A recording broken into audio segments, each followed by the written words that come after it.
পেঁয়াজটা ব্রাউন হয়ে গেছে, দেবো আদা রসুন পেস্ট, হলুদ গুঁড়ো, লঙ্কার গুঁড়ো, জিরে গুঁড়ো, ধনে গুঁড়ো।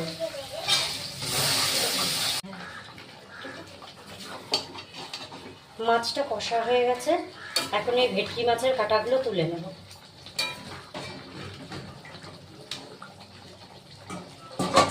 কেটে রাখা আলু দেবো, লবণ,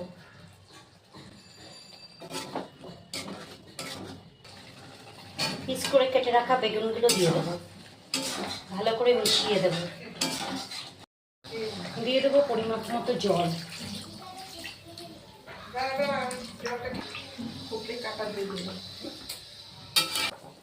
ঝোলটা ফুটে গেছে, এইবারে দেব ভেটকি মাছের কাঁটাগুলো,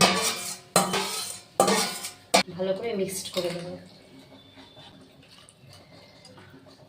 তরকারিটা ফুটে গেছে, এইবারে দিয়ে দেবো ধনে পাতা কুচি।